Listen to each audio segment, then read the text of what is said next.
All right, welcome back to Reviews by Hunter. That's me, and we're back with a JJK Thursday, and this time we have JJK episode 8 titled Tokyo Colony Number 1 Part 2.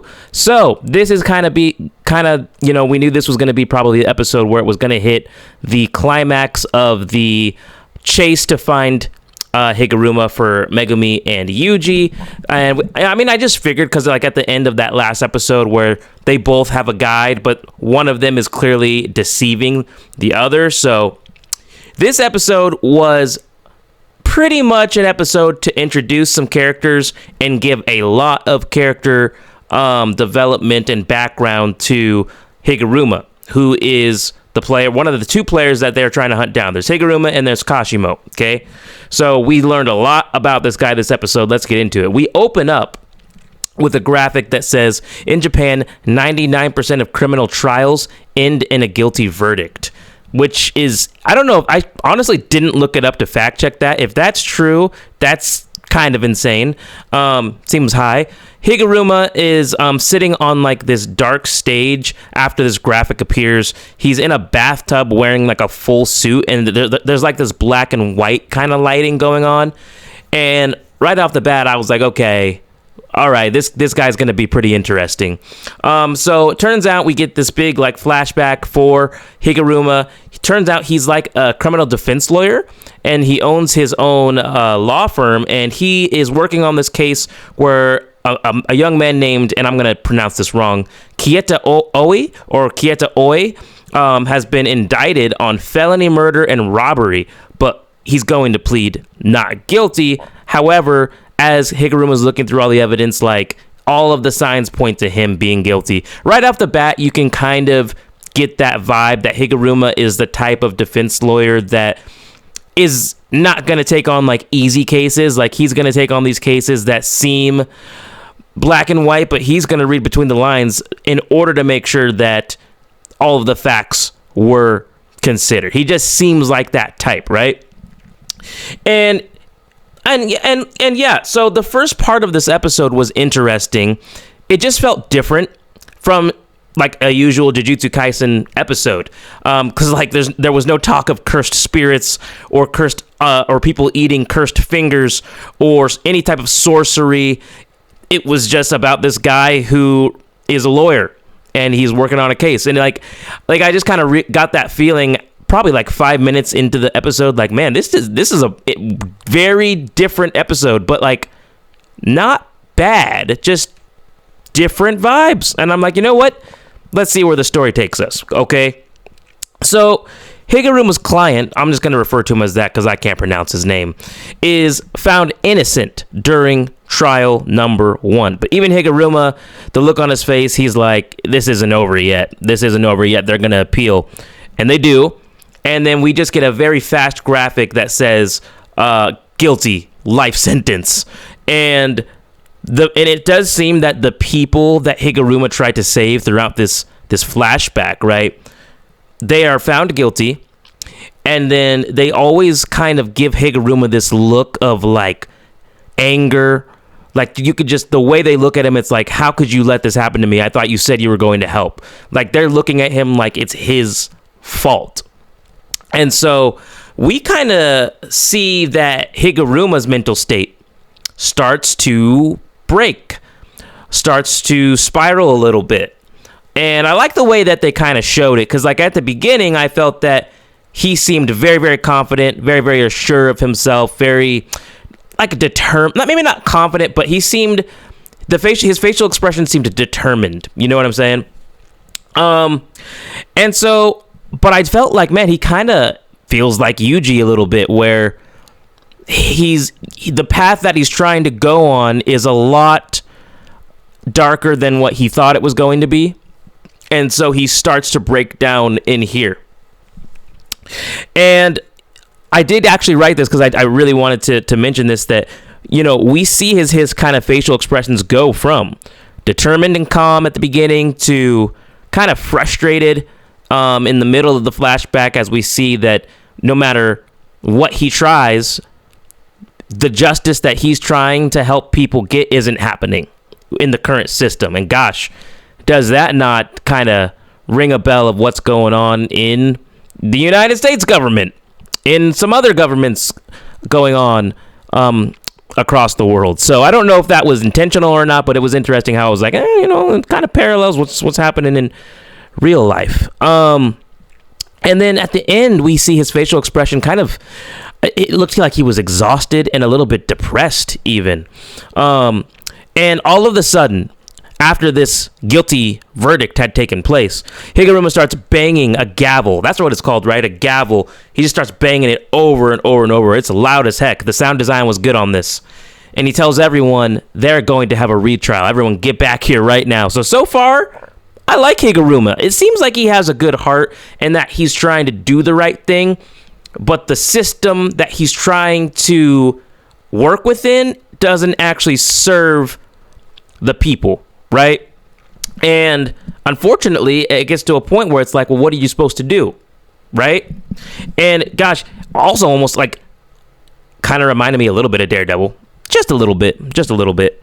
But we do see a graphic pop up after this. Culling game player Hiromi Higuruma. So that was honestly took up like half the episode was just his kind of backstory. Right? It was the backstory of Hiromi Higuruma. And I really didn't dislike it. Nothing crazy. Nothing that was getting me to jump out of my seat. But just good storytelling and character building. We see a quick flashback of Yuji in middle school, I believe. And he's like protecting some kids from these bullies. And there's this blonde kid who's having this inner monologue who is actually in real time Yuji's guide who is leading him to Higuruma. So they're showing us that one of the Culling game players is somebody that Yuji is connected to via middle school. But for whatever reason, in real time, Yuji doesn't recognize him at all. And the blonde-haired kid doesn't say anything to Yuji either. So they planted a seed there. I just don't know what they're trying to grow. We'll see. We'll find out. And then it turns out that Megumi's guide, the woman who I'm forgetting her name, she was the deceiving one. She leads him to a guy named Reggie. And Reggie is an interesting dude as well. He comes to greet Megumi wearing clothes seemingly made out of paper. Almost like a paper dress it looked like. And Reggie is also kind of this long blonde-haired dude who kind of leans towards the eccentric side, in my opinion. Maybe just a little bit. But Reggie explains that Kenjaku may have an ulterior motive to the Culling game. He gave 3 reasons why Kenjaku might have an alternative motive to the Culling game, because of course Kenjaku does, right? Because of course Kenjaku has another motive, that the Culling game, there was something even grander he's trying to achieve. He basically said, hey, here's what I'm trying to achieve with this ritual, but actually not really. This is all just a cover-up for something larger. And he says it's 1, due to the number of players. 2, due to the strength gap between players. He mentions how in each of the 10 colonies, there is a player who is a Kashimo, who is a Higuruma. There seems to be an exceptionally strong sorcerer who is culling multiple sorcerers in each colony. So if Kenjaku wanted this ritual to take place, why would he just want all of the sorcerers to be slaughtered? That doesn't quite add up. And the third reason is the barrier rules. I'm not going to lie, I kind of forgot the reasoning he said about the barrier rules. But he said he didn't say this, but in my mind I'm thinking, well, all of this kind of leads to, I don't know, they did allude to, this leads to the strongest of players within the Culling game eventually being the only ones remaining, kind of possibly resulting in a stalemate. But if that's the case, what was the point for having all of these other sorcerers? Well, it sounds like we're going to find out. Higuruma also alludes to having killed before and maybe even having enjoyed it, but this is Jujutsu Kaisen, and I feel like on that part he's bluffing. I think he wants to test Yuji and see what kind of guy Yuji is. I don't think, although I could be wrong, because it also seems like Higuruma has sort of maybe gone past the point of no return, and that he's already kind of gone past, he's too far gone. He's too far gone, and he refuses to help Yuji because he basically says, you know what? I want to see how the culling game plays out. I want to see how justice is served within the rules of the culling game. But Yuji basically says, all right, let me put it like this. Help me with adding a new rule. You have 100 points. And so we see Higuruma get out of that bathtub. And before he even, attacks, uses a basic technique, anything like that, domain expansion, deadly sentencing. He starts banging that gavel again, and the graphics, the visuals during this part were so freaking like horror vibes. It was kind of creepy, but I dug it. It was super sick. We see like like a face of like a Shikigami like fading in and out of these visuals, and like people like on the street with like blood, like I think their heads were chopped off. And then we see behind Higuruma as he's banging that gavel, this giant Shikigami with a creepy face, and then just the body is like a black sort of like big giant, just a black mass for its body. And holy freaking crap, when's the last time that we had someone pop domain expansion? Would it have been did Naoya pop domain expansion against Maki? Did he even have domain expansion? I can't remember. But I'm telling you, domain expansion feels like the new Bankai. It just feels like, okay, something is about to go down. Like it's gonna get serious now. So I love this anime, man. I really do.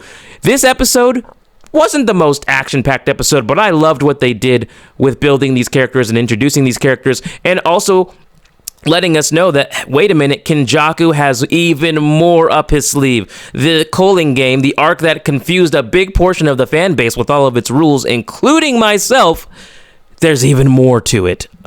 But again, all of this is pointing to the strongest sorcerers in the game remaining. Why does Kenjaku want the strongest sorcerers remaining? What is his aim? Is he trying to see who would be the most fit for him to take over their body?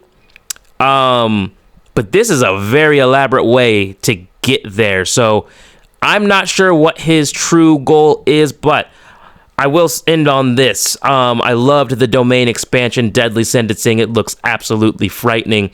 I think his domain expansion is maybe going to be sort of like, he's basically the judge, jury, executioner, basically. So I wonder if the Shikigami can maybe kind of sense if someone is lying or not. And so maybe if Higuruma's power detects that they are lying, he can decide, okay, based off the evidence, or based off, I could tell you were lying, you will be punished or something like that. I don't know how much damage he can deal within his domain expansion does, but I'm excited. It looks like we're going to see next episode. And it was nice to be back after this hiatus. I was excited to review last week, and I looked it up, and they were on hiatus, so there was no JJK last week. My final rating for the episode is a 8 out of 10. I did really like this episode. I looked up the IMDb rating to see how the community was feeling, and they're sitting at an 8.9 out of 10. So this episode, once again, very well received. I had a lot of fun doing this review because this was a fun episode to watch, even without a lot of action. And that's what JJK does so well, is that it's very versatile in the things that it does. It's not just a fighting anime. You have a lot of thought put into these characters and the world building and the plot. So, and it's appreciated. And the animation and the visuals every single week, it's just all on point. It's all on point. But guys, thank you for watching. Leave a comment. Tell me if I missed anything. Tell me if there's anything you wanted me to speak more on. Take care. Love you guys. Peace.